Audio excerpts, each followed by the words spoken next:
सारे भैया ने भाई मेरी राम राम भाई। HSSC का रिजल्ट आया है और लगभग 12-13 हज़ार वैकेंसी थी और जिनमें 10,000 लगभग कुछ का रिजल्ट आ गया। अब बाकी के क्यों बच गए? बाकी में है फायर ऑपरेटर, और फायर ऑपरेटर पे ऐसी क्या समस्या आई जो नू लगा भाई हम रह गए। बहुत सारे मेरे भाई वहाँ पे HSSC ऑफिस के आगे बैठे हैं, बड़े बड़े यूट्यूबर भी बैठे हैं। तो ऐसी क्या समस्या आई भाई, वे भाई रह गए और सारे लग गए। फायर ऑपरेटर में लगभग 2100 कुछ वैकेंसियां थी और रिजल्ट आया वो लगभग 850 का। बाकी के लगभग जो 1200 भाई मेरे रह गए वो क्यों रह गए? इसमें ना कुछ कुछ बातें जो मैंने समझ में आई, जो मैं छोटी छोटी बातें कहीं से जोड़ जोड़ के लाया, छोटे छोटे पॉइंट जो लाया वो मैंने क्या लगे।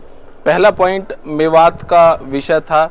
जब इसका PMT होता तो कुछ इश्यूज मेवात में हो गए थे जिसके कारण PMT नहीं हो पाया, कैंसिल हो गया वो। एक तो इशू ये था। दूसरा इशू क्या रहा होगा इसमें? दूसरा इशू रहा भाई टेक्निकल, जब फॉर्म भरते टाइम कोई समस्या हुई हो आपने जिससे फॉर्म भरवाया है, 10वीं की DMC, +2 की DMC या जो फायर ऑपरेटर की DMC थी, उसका इशू रहा होगा। तीसरा इशू इसमें क्या रहा होगा भाई? तीसरा इशू जो मैंने जो देखो जो पॉइंट्स जो मैं जोड़ पाया, मैंने उस पर क्या लगा। तीसरे पॉइंट में इसमें हैवी लाइसेंस की जरूरत थी। मेरे बहुत सारे भैया ने शायद इसमें लाइट लाइसेंस लगा दिया जिसके कारण उनका सिस्टम अटक गया।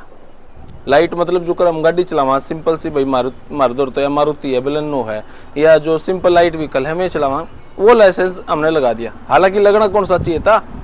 हैवी ट्रक और बस के जो लाइसेंस हुए हैं हैवी हुए हैं वो लगाना था, वो नहीं लगाया, लाइट लगाया।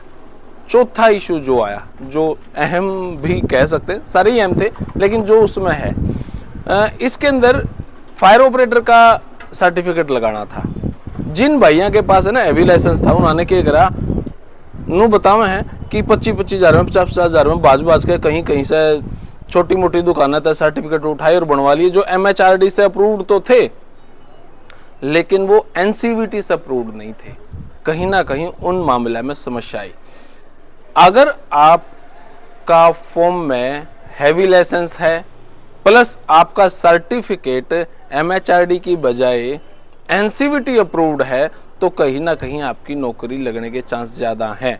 और शायद जो भाई वहाँ बैठे हैं उनके पास ये चीज़ें नहीं होंगी। शायद हो सकता है नू का भी समस्या हो सकता है, टेक्निकल की कोई समस्या हो सकता है HSSC बोर्ड की कमी की तरफ से भी कोई समस्या हो। जहाँ तक टेक्निकल फॉर्म भरते टाइम कोई समस्या हुई होगी तो सरकार ने में 2-2 बार आप खातर पोर्टल भी खोल लेते भाई, दोबारा समस्या ठीक कर लो। अगर आपकी समस्या सरकार की तरफ से HSSC बोर्ड की कमी के कारण अगर आपका या प्रॉब्लम आई है तो उसने तो बोर्ड एक्सेप्ट करेगा। और अगर आपकी समस्या हैवी लाइसेंस की बजाय लाइट लाइसेंस ले रहे हो और आपका सर्टिफिकेट जो है वो NCVT के थ्रू अप्रूव्ड नहीं है, तो फिर भाई समस्या यह गंभीर है। क्योंकि अगर डॉक्यूमेंट सही नहीं है तो वहाँ पर थोड़े दिन में आपके ऊपर धारा भी लग जाएगी, या तो यह वैकेंसी नहीं मिली, अगर कोई सी वैकेंसी भी नहीं मिलती है। तो अंगा दिंगी ना करो, भले हम कोर्ट में नहीं जावांगे, ईब कोर्ट में जाने का टाइम है, जाओ भाई। और जो भाई इन सारी कंडीशनों पर खरे उतरे हैं, जिसने यूं लगाया भाई हमारे पास तो जगदीप ये सारे सौदे हैं, सरकार की कमी है, तो भाई कांटेक्ट कर लो मेरे इसे नंबर पर 90-345-55-441 पर मैसेज कर लो। और जो मैंने बात बताई, अगर आपने लगा जी हमारे पास सर्टिफिकेट भी NCVT वाला था, हमारे पास हैवी लाइसेंस हमने लगा रखा था, डॉक्यूमेंट भी हमारे सही हो रहे थे, सही लग रहे थे, फॉर्म भी सही भरा गया था, पेपर भी सब कुछ सही था, लेकिन ये कमी HSSC की है, तो मेरे WhatsApp पे कांटेक्ट कर लो, आपके गिला खड़े हैं और आपसे मिलांगे।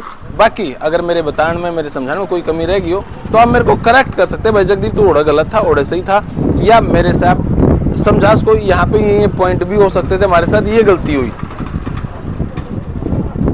अगर आप इन सब बातों पर खरे उतरो तो स्वागत है, नहीं तो भाई अंगे वाली बात नहीं है। वहाँ पे HSSC बोर्ड है, अगर कोई समस्या है फिर आप पे धारा लगेंगी।